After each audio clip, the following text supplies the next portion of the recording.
اگر آپ دنیا کو بدل نہیں سکے تو اس میں آپ کا قصور ہے۔ اپنی تمام خوشگمانیوں کے باوجود شاعر تن تنہا نہ انقلاب لاتا ہے اور نہ ہی قوموں کی تقدیر بدلتا ہے۔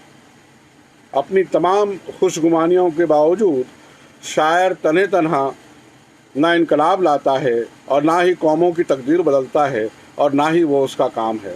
شاعر اکیلا کچھ بھی نہیں کر سکتا۔ ہاں، شاعر اپنی شاعری سے حالات کا آئینہ دکھاتا ہے اور معاشرے سے سوالات کرتا ہے اور انہیں منظر عام پر سوسائٹی کی بے حسی و لا تعلقی کو چیلنج کرتا ہے۔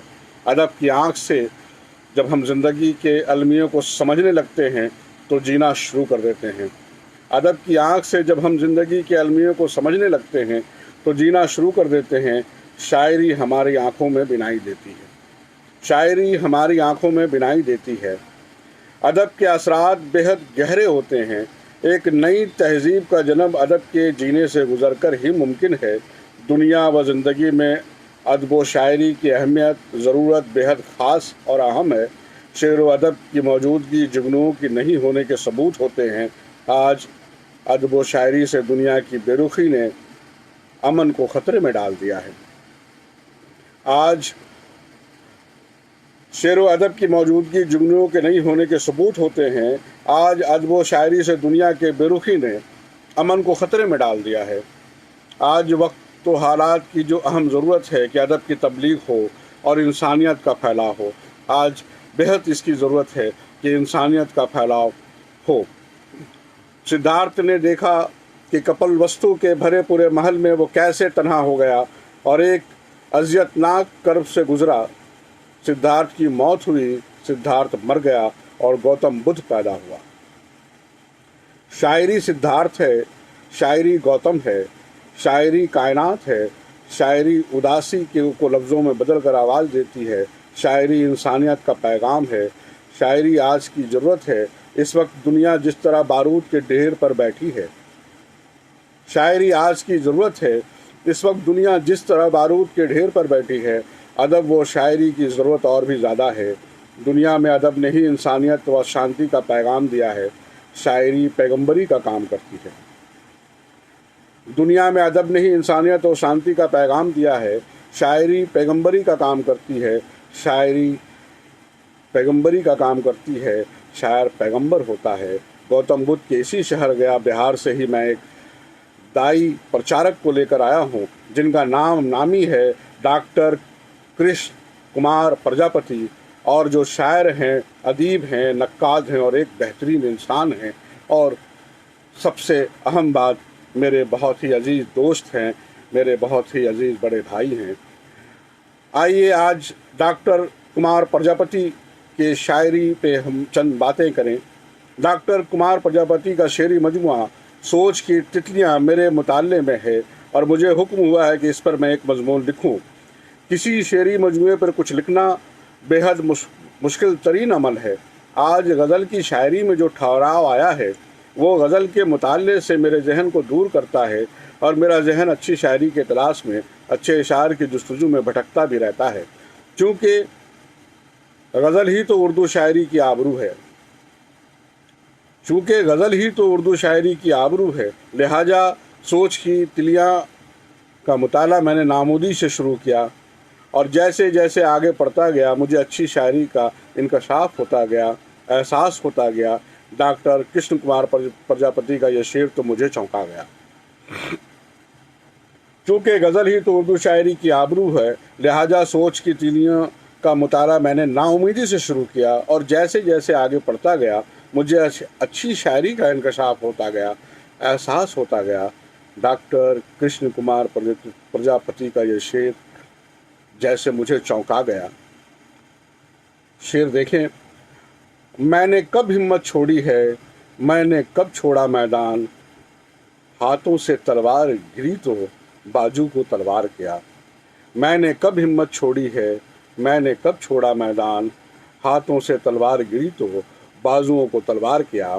ڈاکٹر کمار پرجاپتی اچھے شعر کہنے کا ہنر جانتے ہیں۔ غزل میں اپنی بات کہہ سکنے کا فن بھی بخوبی وہ جانتے ہیں۔ ان کی کئی غزلیں مجھے بےحد پسند آئیں اور چند اشعار تو ایسے ہیں جن کے حوالے سے ان کی شناخت قائم ہوتی ہے اور وہ غزل کے ایک اچھے شاعر ثابت ہوتے ہیں۔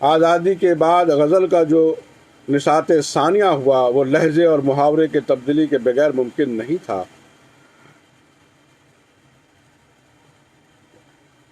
ڈاکٹر کمار پرجاپتی اچھے شعر کہنے کا ہنر جانتے ہیں۔ غزل میں اپنی بات کہہ سکنے کا فن بھی بخوبی وہ جانتے ہیں۔ ان کی